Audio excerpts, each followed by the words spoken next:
Assalamualaikum warahmatullahi wabarakatuh, rekan-rekan semua, ketemu lagi dengan saya. Bagaimana kabarnya teman-teman? Semoga semua dalam keadaan sehat dan selalu dalam perlindungan Allah Subhanahu wa taala ya. Selalu dilimpahi keberkahan ya dalam setiap rezekinya. Jadi semua terasa cukup, terasa indah ya dan memberikan kebaikan.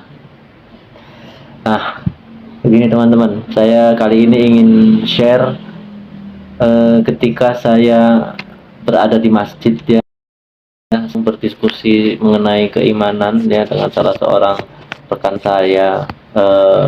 Kembali lagi ini menyangkut soal kecemburuan dalam hal rezeki ya. Secara saya yakin bukan kebetulan beliau kemudian memberitahukan bahwa Mas Mas belum tahu ya nikmatnya dunia ini jika dibandingkan dengan kenikmatan akhirat itu seperti apa. Itu seperti sisa air yang tertempel di jari telunjuk kita ketika kita bukan jari telunjuk kita ke dalam lautan. Itu perbandingannya. Nah, karena saya penasaran, saya coba untuk sharing karena saya curiga ini adalah sebuah hadis. Nah, ternyata memang betul ini adalah sebuah hadis, diriwayatkan oleh Muslim ya, hadis riwayat Muslim nomor 2868. Saya cari di Google, ternyata hadis riwayat Muslim nomor 2868, yang artinya itu, demi Allah, tidaklah dunia dibandingkan akhirat kecuali seperti seseorang kalian mencelupkan jarinya ke laut, maka tidak lihatlah apa yang tersisa di jarinya jika ia keluarkan dari laut. Nah, terus saya ketika di sana juga, dia secara mudah memberikan analogi. Kenapa kok seperti itu perbandingannya? Kenikmatan dunia ini kok hanya sebatas seperti itu perbandingannya? Karena dia memaparkan, karena kalau soal nikmat dunia orang kafir pun dapat. Jadi jangan terlalu iri dengan melihat rezeki orang seperti apa, karena orang kafir pun melihat ya, bisa merasakan kenikmatan dunia tersebut. Bahkan banyak orang kafir yang mendapatkan harta dunia yang melimpah ruah ya, seakan-akan tidak habis-habis begitu. Nah, kalau berbeda halnya dengan kita kaum muslimin yang bisa maksimal memanfaatkan apa yang kita miliki, apa yang diamanahkan kepada kita gitu. Ketika mempunyai harta juga kita maksimalkan semua untuk jalan Allah, misalkan saja untuk bersedekah, untuk berbagi, untuk membantu saudara kita yang kurang mampu. Nah, itu baru tepat, karena hal-hal seperti itu akan menambah kemungkinan kita untuk merasakan betapa nikmatnya akhirat ya, dengan amal jariah yang banyak, amal sedekah yang banyak. Jadi kita bisa merasakan kebahagiaannya di dunia ketika kita melihat senyum saudara kita yang kita bantu.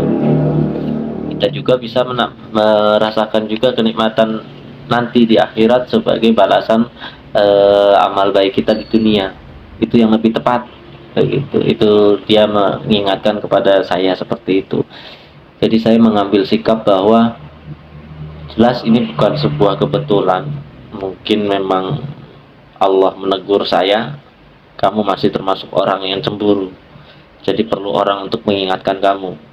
Nah, saya akan selalu seperti itu teman-teman.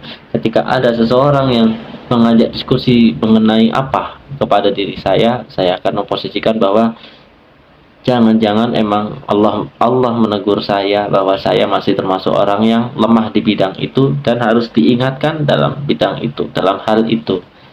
Kayak gitu. Teman-teman juga apakah sama dengan saya? Nah, lebih enak memposisikan diri seperti itu teman-teman. Jadi dengan merasa hal seperti itu, akhirnya muncullah dari lisan kita minimal ucapan permohonan ampun kepada Allah atau dibilang disebut istighfar ya teman-teman. Jadi minimal ada kemungkinan kita mendapatkan ampunan, dan alhamdulillah dilanjutkan di situ perbincangan pengakuan dari saya ya kepada rekan saya tersebut bahwa wah mas ini bukan sebuah kebetulan, ini terima kasih, ini jangan-jangan Allah memang menegur saya dan hidayahnya ini melalui mas.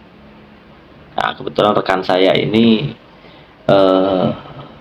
salah satu anggota dari jamaah tabligh teman-temannya.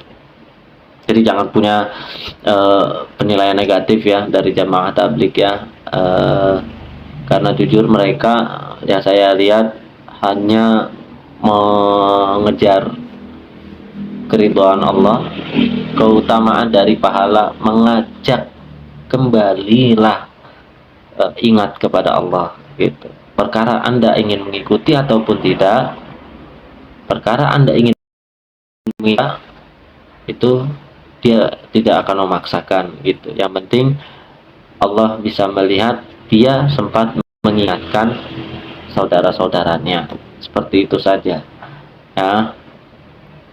Nah mungkin kali ini itu saja saya sampaikan hadis Nabi ya. Mudah-mudahan apa yang saya sampaikan bisa bermanfaat untuk rekan-rekan, terutama juga untuk diri saya. Semoga saya semakin terhindar dari kecemburuan, karena nyata-nyata Allah menegur saya melalui rekan saya ketika saya berada di masjid ya. Itu saja, terima kasih. Assalamualaikum warahmatullahi wabarakatuh.